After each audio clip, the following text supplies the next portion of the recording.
warahmatullahi wabarakatuh. Perkenalkan, nama saya Rahmawati Dharma Astuti, dosen tetap program studi Informatika, Fakultas Teknik dan Informatika, Universitas Bina Sarana Informatika. Pada kesempatan kali ini, saya menyajikan video pernyataan diri dosen dalam unjuk kerja Tridharma Perguruan Tinggi, PDD, UKTPT, unsur pengajaran untuk sertifikasi dosen tahun 2026. Video ini memaparkan gambaran umum perkuliahan serta rekaman proses pembelajaran pada salah satu mata kuliah yang saya ampu, yaitu mata kuliah Machine Learning. Mata kuliah Machine Learning merupakan mata kuliah kelompok inti keilmuan program studi Informatika dengan kode 0107. Mata kuliah ini memiliki bobot 3 SKS, terdiri dari 2 SKS teori dan 1 SKS praktik, serta diselenggarakan pada semester 5. Perkuliahan diselenggarakan sebanyak 16 kali pertemuan, yaitu pertemuan 1 sampai 6 penyampaian materi, pertemuan 7 review materi, pertemuan 8 penilaian pra-proposal proyek penelitian berupa evaluasi rencana proyek penelitian mahasiswa, pertemuan 9 sampai 12 penyampaian materi, pertemuan 13 sampai 15 presentasi kelompok, pertemuan 16 UAS.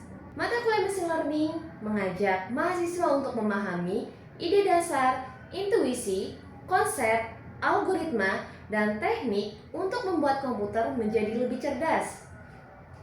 Penekanan materi pada teknik dasar pembelajaran secara supervised learning dan unsupervised learning, mahasiswa akan diperkenalkan dengan area permasalahan dan batasan masalah dalam pembelajaran mesin, yaitu klasifikasi, estimasi, prediksi, dan clustering. Beberapa algoritma atau teknik atau metode dasar dan umum untuk mengembangkan sistem berbasis pembelajaran mesin disampaikan kepada mahasiswa seperti Bayes classifier, Naive Bayes, Decision Tree, jaringan saraf tiruan, K-means, dan KNN. Dalam perkuliahan mahasiswa dituntut untuk berinovasi dengan mengembangkan sebuah sistem pembelajaran mesin pada kasus tertentu. CPL pada mata kuliah Machine Learning adalah CPL 04, memiliki kompetensi untuk menganalisis persoalan komputing yang kompleks untuk mengidentifikasi solusi pengelolaan proyek teknologi bidang informatika atau ilmu komputer dengan mempertimbangkan wawasan perkembangan ilmu antar disiplin yang kemudian diturunkan ke capaian pembelajaran mata kuliah, yaitu CPMK. 1. Mahasiswa mampu menganalisis persoalan komputing yang kompleks untuk mengidentifikasi solusi persoalan proyek teknologi di bidang informatika atau ilmu komputer dengan pendekatan sistematis. 2. Mahasiswa mampu mengembangkan dan merancang solusi pengelolaan proyek teknologi dengan mempertimbangkan prinsip-prinsip dasar informatika serta wawasan perkembangan ilmu dan teknologi antar disiplin, di mana bahan kajian atau materi ajar sebagai berikut. 1. Pengenalan Machine Learning. 2. Unsupervised Learning Clustering. 3. Supervised Learning Klasifikasi Regresi. 4. Evaluasi dan validasi. 5. Penelitian pembelajaran mesin. 6. Support Vector Machine. 7. Naive Bayes dan KNN. 8. Neural Network dan Self-Organizing Map. 9. Computer Vision dengan CNN. Sebagai wujud dari pendekatan pembelajaran berbasis keluaran atau Outcome Based Education, mata kuliah Machine Learning menetapkan luaran nyata yang wajib dihasilkan oleh mahasiswa di akhir semester. Bentuk luaran utama mata kuliah ini adalah artikel ilmiah berbasis proyek yang disusun dalam format standar publikasi ilmiah. Dalam melaksanakan perkuliahan ini, saya menerapkan pendekatan pembelajaran berpusat pada mahasiswa, yaitu Student Centered Learning, Project Based Learning, dan Small Group Discussion. Pada aspek delivery, materi perkuliahan tidak hanya disampaikan secara teoritis, tetapi juga dihubungkan dengan penerapan praktis di industri. Saya memanfaatkan slide presentasi, sesi live coding, materi atau video tambahan yang bisa mahasiswa akses pada LMS Universitas Bina Sarana Informatika, yaitu MyBest. Materi yang saya sampaikan didukung oleh video pembelajaran dan kuis interaktif menggunakan bantuan Kahoot. Interaksi pada mata kuliah ini melibatkan komunikasi dua arah antara mahasiswa dan dosen. Saya membangun ruang diskusi yang aktif melalui pertanyaan studi kasus, analisis masalah bersama, serta kerja kelompok. Mahasiswa didorong untuk berani menyampaikan ide, berdebat secara akademis, dan mempresentasikan hasil kerja. Pada aspek asesmen, evaluasi dilakukan secara adil, rasional, dan terukur sesuai bobot yang tertuang pada RPS. Penilaian mencakup 15% kehadiran, 10% tugas berkala, serta 75% bobot utama berupa proyek penelitian yang diarahkan menjadi luaran artikel ilmiah siap publikasi. Referensi yang saya gunakan adalah referensi utama yang tertera pada RPS, serta secara aktif mengintegrasikan jurnal-jurnal ilmiah nasional terakreditasi maupun internasional bereputasi di bidang data science dan artificial intelligence. Jurnal ilmiah dimanfaatkan sebagai materi bedah studi kasus atau literature review, sekaligus menjadi acuan standar bagi mahasiswa dalam menyusun luaran berupa artikel ilmiah yang siap publikasi. Berikut adalah video pembelajaran mata kuliah Machine Learning dengan materi pada pertemuan kedua. Sebelumnya, Assalamualaikum warahmatullahi wabarakatuh. Waalaikumsalam warahmatullahi wabarakatuh. Gimana kabarnya, sehat? Alhamdulillah. Senang saya mendengarnya sih. Di siang hari ini ketemu lagi dengan saya dan tidak berubah ya, karena ya kalian akan cuma sebelum kita masuk ke pertemuan 2 ya, kita akan membahas sedikit RPS. Di pertemuan 2 ini kita ngapain aja sih ya. Jadi pertemuan 2 sub CPMK-nya diharapkan mahasiswa dapat memahami dan mengetahui tentang taksonomi atau mengelompokkan jenis mesin learning. Ya, nanti akan kita bahas kelompok mesin learning itu dibagi menjadi berapa ya. Terus bahan kajiannya yaitu supervised learning dan juga smart learning.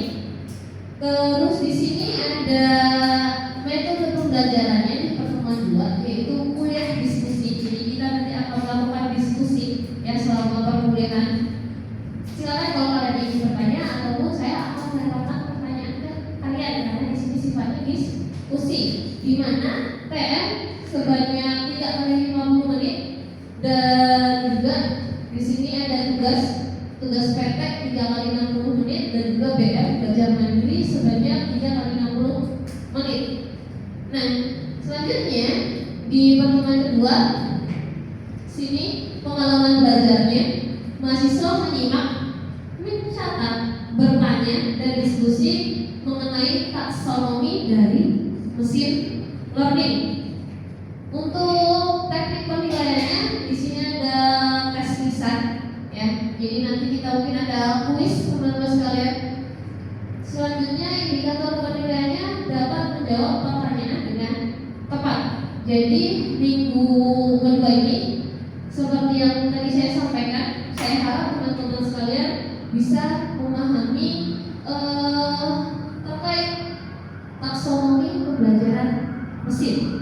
Oke, selanjutnya kita akan masuk ke materi. Kita akan masuk ke pertemuan 2 membahas terkait taksonomi pembelajaran mesin.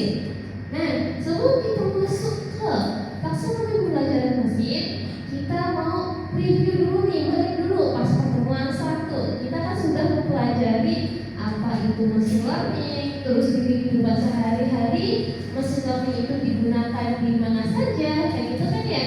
Nah, jadi saya mau tanya di sini, ada yang tahu nggak sih atau masih ingat nggak sih tentang mesin learning itu apa? Ayo, ada? Silakan. Dia mau dong, boleh, kalian? Ya? Mesin itu mesin yang dikembangkan untuk gimana ya? Atau mungkin di sini teman-teman ada yang mau bisa bantu gitu? Apa-apa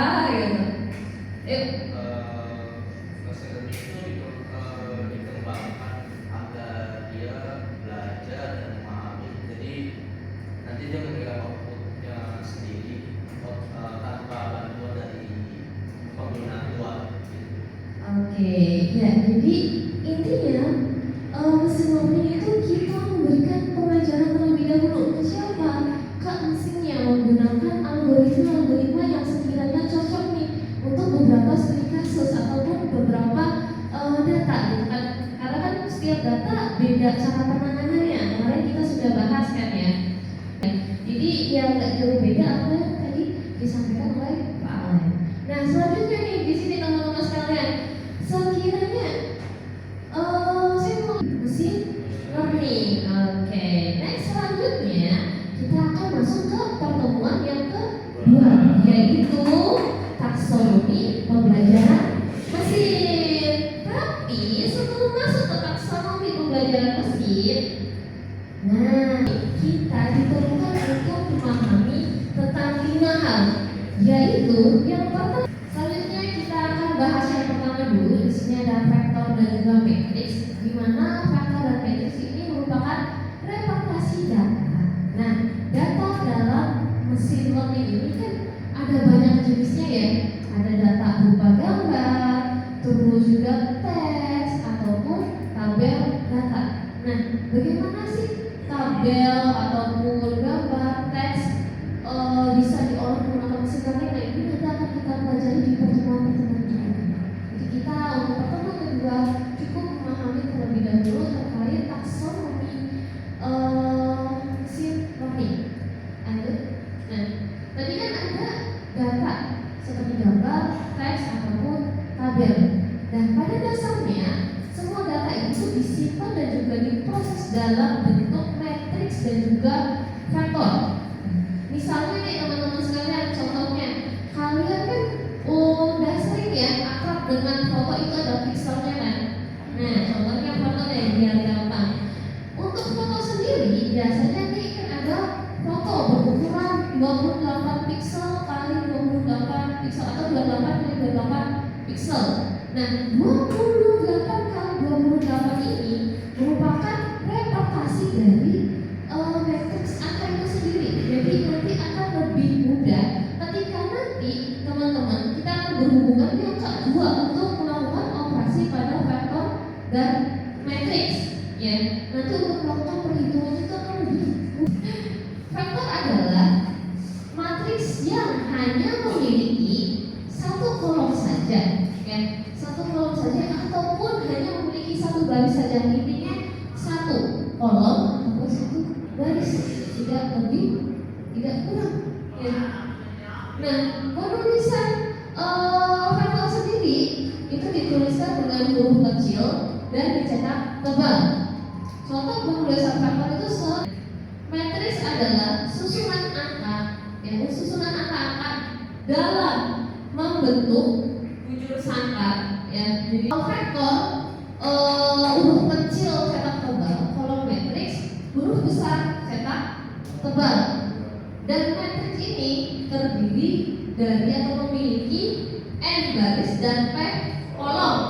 Jadi tidak hanya terdiri dalam satu baris ataupun satu kolom. Udah jelas kan bedanya vektor dan juga matriks, ya kan?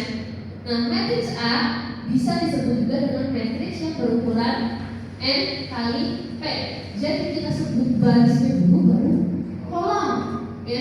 Jangan p kali n, gitu. Notasi dalam matriks menunjukkan elemen matriks dari ya matriks baris ke 1 dan juga kolom ke C.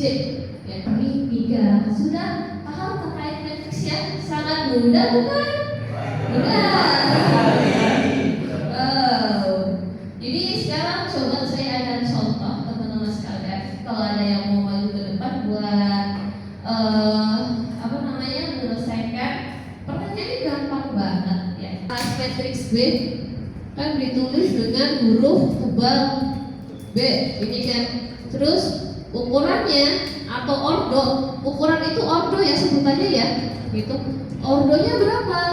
3 kali 4. Kenapa 3 kali 4? Karena terdiri dari 3 baris 4 kolom.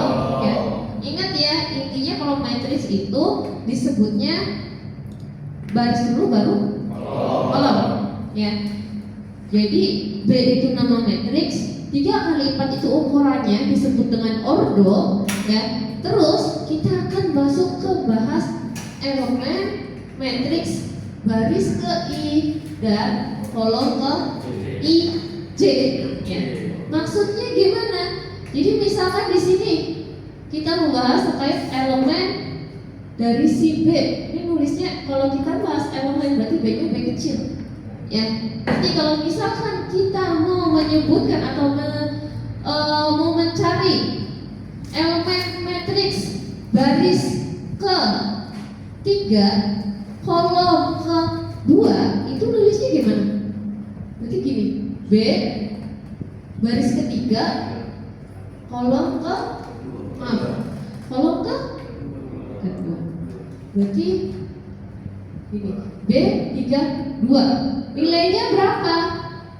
Kita lihat baris ketiga 1 2 3. Ya kan?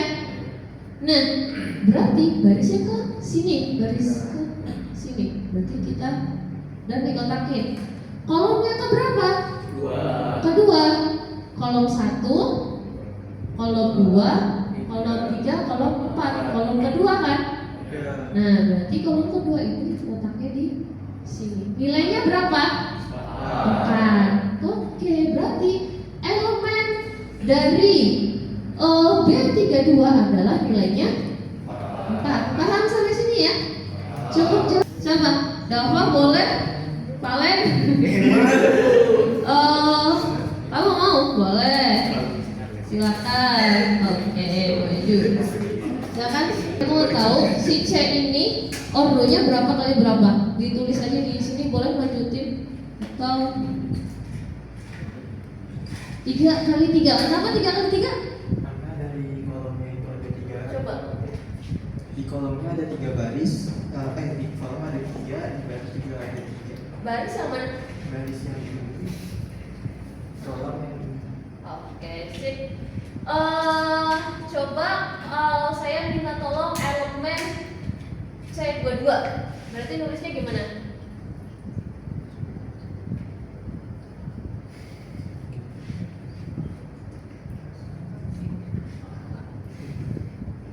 Nilainya berapa berarti? Nilainya 6. Nilainya 6. Oke, terima kasih. Betul tidak teman-teman? Oke, mantap ya. Jadi terima kasih. Ntar saya terbang. Tepuk tangan dulu. Oke, jadi udah jelas ya. Di sini matriks itu komponennya ada ordo, ya. Ordo berarti ukurannya. Terus ada elemen. Selanjutnya di sini kita akan masuk ke taksonomi pembelajaran mesin. Akhirnya masuk nih ya ke taksonomi pembelajaran mesin. Oke. Taksonomi diambil dari bahasa Yunani yang terdiri dari 2 kata. Tasen yang berarti mengelompokkan dan nomos yang berarti aturan. Ya. Nah, berarti ini kita dalam konteks pembelajaran mesin. Nah, pembelajaran mesin dapat dikelompokkan menjadi 2 kelompok. Ya. Nanti kita akan sering banget ketemu dengan bahasa super learning ya, dan juga super learning ya. Bedanya di mana? Yang ini pembelajaran tanpa supervisi dan yang kedua adalah pembelajaran dengan supervisi. Namanya supervisi. Supervisi itu kan tugasnya apa ya? Melakukan pengawasan. Berarti kalau yang pertama tanpa perlu adanya pengawasan, yang kedua perlu adanya pengawasan. Pengawasan ini dari sisi mana? Nah, nanti akan kita bahas nih. Sebentar kita lanjut ke slide berikutnya. Nah, di sini kita akan membahas terkait pembelajaran tanpa supervisi atau unsupervised learning. Kan di unsupervised learning atau saya sebut unsu aja ya biar cepat ya. Unsu ini adalah datanya tanpa memiliki data latih ataupun atribut target. Contohnya teman-teman sekalian mungkin bisa kalau misalkan di data pelanggan pembelian gitu kan. Nah, di data pembelian ini ada customer 1, 2, 3 sampai dengan customer ke sekian. Kan kita tidak tahu ya, biasanya di data transaksi itu tidak ada yang menyebutkan ini termasuk pelanggan loyal, pelanggan biasa saja sama pelanggan yang tidak. Nah, ini contoh ada data, inputan data. Ya, inputan data banyak sekali. Ya, dengan berbagai macam kriteria. Lalu akan masuk diinterpretasikan, ya. Gitu. Selanjutnya akan dimasukkan algoritmanya. Nah, kita pilih nih, ya, kita pilih algoritmanya. Kan kita lihat nih datanya belum ada labelnya nih, kan masih berantakan dan belum punya label. Selanjutnya kita masukkan algoritmanya. Algoritmanya berarti kan karena belum punya label ataupun belum punya atribut target, berarti algoritma yang cocok ini adalah algoritma unsupervised learning atau ANSU, ya. Si ANSU berarti kita tinggal pilih nih algoritma ANSU yang sekiranya menurut kalian, oh kayaknya cocok nih pakai K-Mendeley atau Kamis ataupun yang lainnya. Ada yang mau tanya? Oh, ya silakan. Tadi di slide yang data set itu, itu saya mau tanya. Yang mana dulu? Yang ini? Ya. Oh iya, yang ini. Nah itu kan ada kolom type yang jadi label dari supervised learning. Nah apa dampaknya jika tipe data target berupa nominal dibanding numerik? Oke. Jadi kalau misalkan gimana kalau misalkan tipe datanya itu adalah nominal bukan numerik, ya. Oke, pertanyaan yang bagus. Jadi kalau misalkan saya sambil duduk ya. Jadi kalau misalkan sebenarnya nanti bedanya di teknik algoritmanya aja. Di algoritmanya aja nanti kalian kalau misalkan nominal, kan ini sudah dibahas di sini ya. Kalau misalkan nominal itu lebih cocok terkait kita gunakan prediksi harga rumah kayak gitu. Itu cocok menggunakan nominal yang angka-angka atau estimasi jarak tempuh. Itu cocok digunakan untuk yang tipe data yang nominal. Tapi kalau misalkan tipe datanya numerik, yang ini, yang kayak misalkan tadi hujan atau kalian. Oke, selanjutnya ada yang mau tanya lagi? Oke, silakan Kak. Untuk analogi dasarnya supervisor learning sama supervisor learning itu apa? Oke, kalau sebenarnya kan kita intinya itu tadi sudah dibahas tidak memiliki target, ya, ataupun labeling. Contoh analogi sederhananya ketika misalkan kalian ini masih pernah nggak lihat bayi sortir barang, ya kan, ataupun sortir warna, tanpa kita ngasih tahu, oh kayak kasarnya gambling aja ke bayi ini, coba kelompokin kasarnya kayak gitu. Ya udah dia lihat habis itu harus lihat, oh ternyata yang bentuk bulan seperti ini masukin ke kotak dua, contohnya seperti itu, dia dikumpulin ke kelompok situ dua. Sedangkan yang bentuknya kotak-kotak dia bikin kelompok lagi sendiri.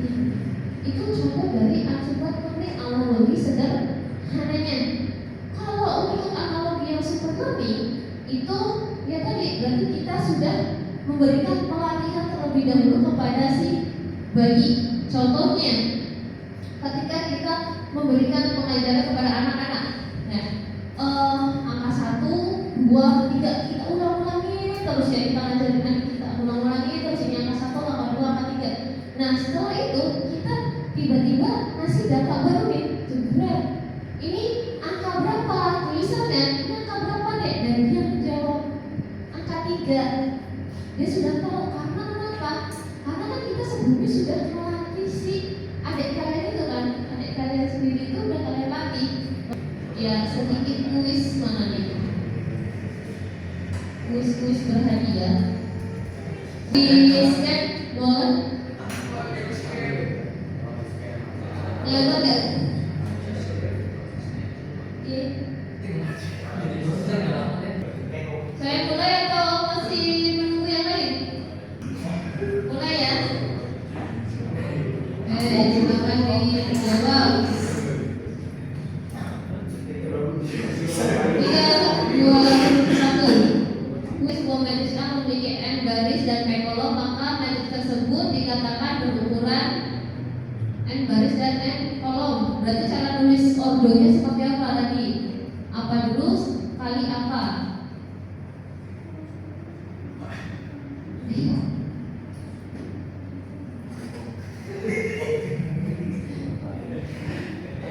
Yeay, jawabannya benar. Masih ada yang belum paham. Jadi, kan tadi kita udah ini ya.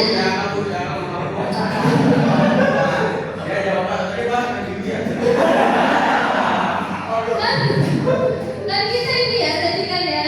Pokoknya kalau A itu adalah nama matriksnya, ordonya itu baris dulu baru kolom tulisnya kan. Berarti N dulu kali kolom, N kali P ya.